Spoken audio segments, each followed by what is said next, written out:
d'économie du bien vieillir, Jérôme. Donc Jérôme est plus récent évidemment à l'ISPED, mais il nous a apporté vraiment une spécificité que nous n'avions pas, ce qui fait que globalement on est beaucoup plus performant. C'est un peu comme finalement si on avait un nouvel avant-centre ou un défenseur, plutôt un défenseur finalement de qualité. Bonjour à tous.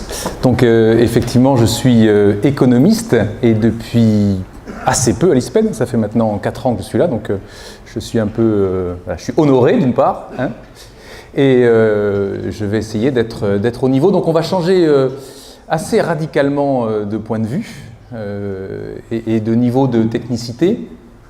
Donc l'objet c'est pas vraiment de vous présenter des résultats, mais de vous présenter comment on peut interagir de manière pertinente et efficace avec toutes les équipes de l'ISPED qui travaillent sur le vieillissement. Donc vous voyez que j'ai conservé économie du vieillissement et pas économie du bien vieillir, peut-être pour les raisons qu'a évoquées tout à l'heure Jean-François. Donc je vais commencer par rentrer très directement dans le sujet du vieillissement. Et ici vous avez la déformation attendue de la pyramide des âges à horizon 2060. Évidemment c'est des projections, hein. C'est business as usual, hein, c'est si tout se passe comme prévu. Notamment les grands déterminants, vous le savez, c'est évidemment l'augmentation attendue de l'espérance de vie. Donc ce qui est très remarquable, il y a beaucoup de gens qui connaissent ça par cœur évidemment, mais ce qui est très remarquable, c'est la rectangularisation, hein, c'est-à-dire qu'on n'aura pas moins de jeunes, hein, on n'aura pas moins d'actifs, on aura plus de personnes âgées. Hein, c'est ça qui nous attend de manière très claire. Si on regarde d'un peu plus près et qu'on s'intéresse aux personnes âgées de plus de 80 ans, c'est évidemment celles qui posent le plus de problèmes en termes de perte d'autonomie et en termes de dépenses de soins, on constate que en fait, le choc à venir, hein, c'est simplement la vague du baby-boom, hein, qui se déplace en fonction des âges. Hein. Et pour 80 ans, le baby-boom, il va impacter notre pyramide des âges à partir de la fin des années 2020, hein, début des années 2030. Donc moi je suis quelque part au milieu de cette vague d'ailleurs, je me suis rendu compte de ça tout à l'heure. Donc vous voyez que le choc démographique, si on s'intéresse aux plus âgés, aux plus de 80 ans, il n'est pas encore là, hein. Il est devant nous, donc ça nous laisse le temps de nous préparer et d'adapter notre société au vieillissement, pour reprendre le titre de la célèbre loi de 2015. Si je raisonne en termes d'espérance de vie à 65 ans, donc là c'est une estimation 2013, alors je ne reviens pas sur les sources des estimations, c'est Eurostat, c'est à partir d'enquêtes. Je suis sûr qu'il y a plein de personnes ici qui pourraient remettre en question ces estimations, hein, l'objet n'est pas là. L'objet c'est juste d'avoir quelques informations. Donc on voit qu'à 65 ans l'espérance de vie est longue, mais l'espérance de vie sans incapacité est beaucoup plus courte. Alors on peut espérer que les choses s'améliorent, hein, c'est-à-dire que l'espérance de vie sans incapacité augmente également, mais à ce jour, l'espérance de vie sans incapacité est finalement pas si longue que ça à 65 ans. Donc ça pose évidemment des problèmes de soins et de prise en charge de la perte d'autonomie. Alors ce que je n'ai pas dit et que je voulais dire en introduction, c'est que les économistes, quand ils parlent d'économie du vieillissement, en fait, la première question qui se pose, c'est la question du partage des richesses. C'est-à-dire que à partir de 65 ans, 70 ans, en règle générale, les personnes ne produisent plus de richesses marchandes. Donc la question, c'est le transfert des richesses produites par ceux qui travaillent vers ceux qui ne travaillent pas. Donc ça, c'est un problème évidemment qui intéresse les économistes de tout temps. Et il y a plusieurs solutions possibles. Il y a une solution individuelle. Chacun se prépare en épargnant suffisamment pour faire face aux besoins qui seront les siens quand il sera plus vieux. Il y a l'autre solution, c'est la solidarité familiale ou de proximité. Je compte sur mes proches. Et il y a la troisième solution, qui est la solution organisée au niveau de la société, qui est celle de la protection sociale.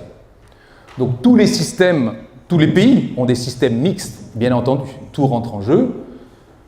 La France a fait le choix d'un système de protection, où la part de la protection sociale est très importante. C'est-à-dire la solidarité, évidemment, des proches joue, mais elle joue en second rang, et la dimension épargne individuelle pour faire face à ses besoins est également en second ou troisième rang. Si vous prenez le cas des États-Unis, aux États-Unis, il faut préparer sa retraite. Évidemment, on ne peut pas compter sur le système de protection sociale, donc ça change complètement la dynamique de l'économie. Donc je ne vais pas en parler ici, ce n'est pas l'objet. Mais il faut bien voir que pour un économiste, l'économie du vieillissement, c'est ça. C'est le transfert des richesses de ceux qui travaillent, de ceux qui produisent des richesses, ou des richesses marchandes, évidemment. Je ne parle pas de toutes les richesses, vers ceux qui ne produisent plus de richesses marchandes. Et c'est l'organisation de la société, ou l'absence de l'organisation de la société, qui nous intéresse, c'est la réaction des différents acteurs économiques face à cette organisation. Alors, vous seriez déçus si je ne présentais pas quelques chiffres en tant qu'économiste.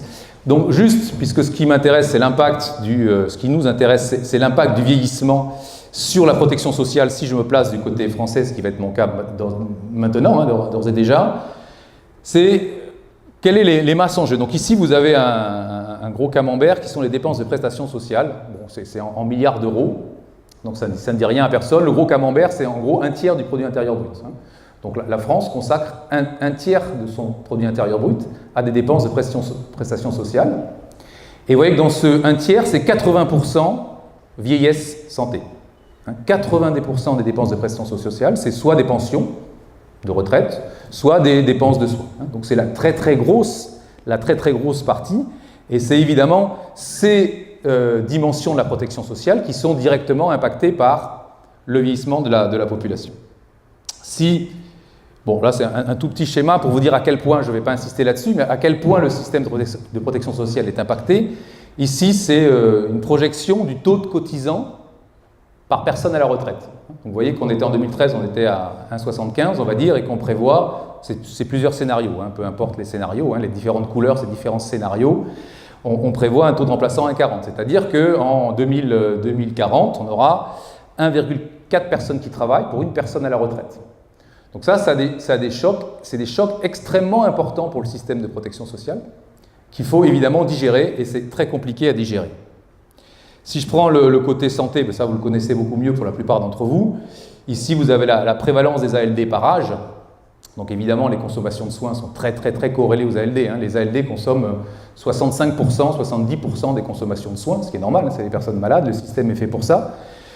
Mais vous voyez que la prévalence des personnes en ALD, donc affections de longue durée, qui sont des malades chroniques, pour faire vite, ça atteint 2/3 à partir, on atteint 50-60% à partir de 70-80 ans. Donc on peut penser que si la population vieillit, les personnes qui souffront d'une maladie chronique vont également augmenter, même si on peut espérer, j'y reviendrai, que l'état de santé de la population progresse. Donc ça aussi, c'est un choc à digérer pour l'assurance maladie.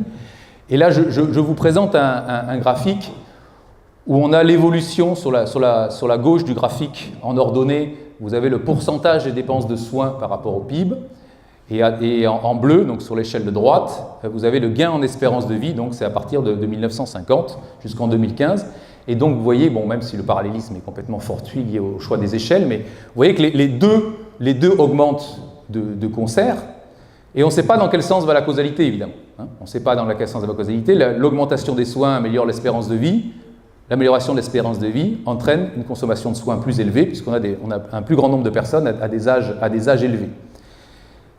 Et donc cette dynamique-là, elle est à la fois vertueuse, bien entendu, mais elle pose également des problèmes, parce que si on souhaite augmenter encore l'espérance de vie, il n'est pas impossible que ça augmente aussi les dépenses de soins, ce qui est évidemment un problème de soutenabilité, qui pose un problème de soutenabilité pour la protection sociale. Ici, c'est le nombre de bénéficiaires de l'APA attendus, puisque maintenant je vais me focaliser sur les questions de perte d'autonomie, puisque c'est sur ces questions que j'ai le plus travaillé et qu'on travaille le plus dans l'équipe. Donc je vais me concentrer sur la question de la perte d'autonomie. Ici, vous avez la projection de personnes qui bénéficieront dans le futur de l'allocation pour la perte d'autonomie. Donc vous voyez qu'il est attendu à peu près un doublement à partir de 2005. Si on se place en 2015, ce n'est pas tout à fait le cas, mais une augmentation très rapide du nombre de personnes. Et ça aussi, évidemment, c'est des dépenses de protection sociale à assumer. Donc tout ça pour dire que, du point de vue de l'économiste, le vieillissement, c'est un choc démographique assez considérable pour notre système de protection sociale.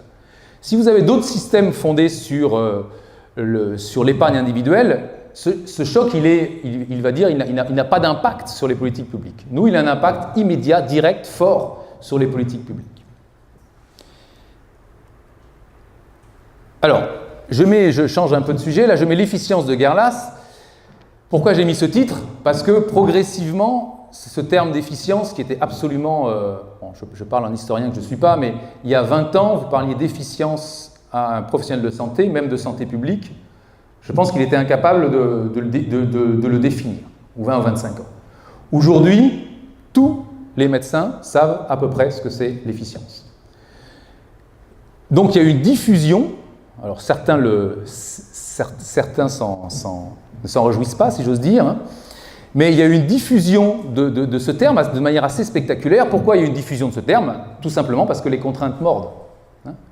Les contraintes macroéconomiques mordent, et comme les contraintes macroéconomiques mordent, il n'y a plus le grain à moudre de l'augmentation des dépenses. Le seul grain à moudre, c'est faire mieux avec ce qu'on a.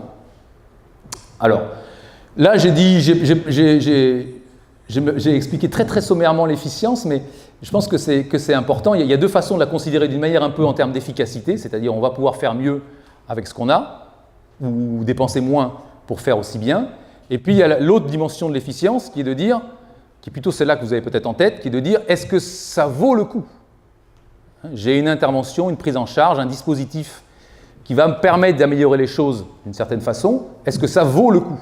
D'accord? Donc ça, c'est une autre façon de considérer l'efficience. Et donc, évidemment, c'est ces questions-là qui vont intéresser l'économiste, en partie, hein, quand il parle d'économie du vieillissement, en tous les cas en santé publique. Et la première chose qui nous intéresse, c'est évaluer les besoins, et pas seulement les coûts. Ça, c'est souvent pas dit. La première chose qui nous intéresse, c'est évaluer les besoins. Donc là, j'ai parlé en termes de vieillissement du rôle pionnier de l'ISPED. Ça ne fait aucun doute que l'ISPED a énormément contribué à mesurer, évaluer les besoins, comprendre évidemment les maladies, comme ça vient d'être expliqué dans le détail, hein, expliquer les maladies, exprimer les besoins. Donc du point de vue d'un économiste ou même de la société, exprimer ses besoins, c'est évidemment la première mission. Alors j'ai mis promouvoir le dialogue entre cohorte et enquête, parce que maintenant que j'ai un peu ces deux visions-là, moi j'ai beaucoup travaillé sur des enquêtes nationales censées être représentatives de la population âgée en particulier. Et puis je sais ici que vous travaillez beaucoup sur les cohortes. Donc c'est très important qu'il y ait un dialogue, puisque évidemment la finesse du diagnostic clinique, du suivi clinique qu'on a dans les cohortes, on ne le retrouvera jamais en enquête nationale. Mais quand vous discutez avec quelqu'un qui travaille au ministère, en tous les cas à l'adresse, ce qui l'intéresse, c'est la représentativité. Avant tout, parce qu'il veut faire des projections, il veut faire des mesures d'impact de politique économique, et pour faire ces mesures d'impact économique, ces projections, il a besoin de représentativité. D'accord ? Il a besoin d'être assuré que ça représente quelque chose, que les impacts qu'il va mesurer seront vraiment les impacts qu'on observera. Donc il y a un dialogue, et je sais qu'il est déjà nourri, hein, et j'espère qu'il le sera de plus en plus nourri pour que les enquêtes enrichissent, pour que les cohortes enrichissent les données d'enquête, pour qu'elles soient le plus précises possible d'un point de vue mesure clinique, et c'est déjà le cas, et je m'en réjouis.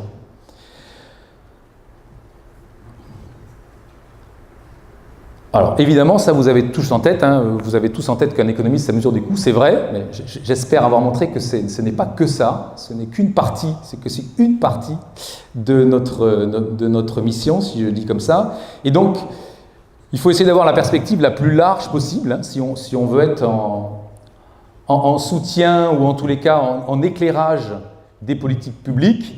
Il faut essayer d'avoir une vision, la perspective la plus large possible, donc une perspective patient, une perspective aidant, une perspective sociétale. C'est extrêmement important, et dans ce sens-là, l'appariement des données de cohorte, et donc je sais que beaucoup d'efforts sont faits dans ce sens, avec les données administratives, c'est extrêmement important.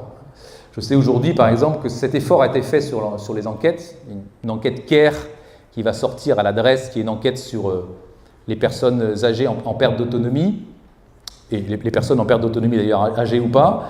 Et cette enquête-là, elle va être appariée avec les données fiscales, les données d'assurance vieillesse, les données d'assurance maladie et même les données départementales. Donc il va y avoir une force de frappe de cette enquête, hein, et il faudrait que pour que le dialogue que j'évoquais tout à l'heure entre les cohortes et ces données d'enquête nationale se poursuivent et s'enrichissent, il serait vraiment souhaitable d'aller dans ce sens, et je ne sais pas si Karine est là, mais que Karine Pérez, entre autres, cherche à progresser dans ce sens-là.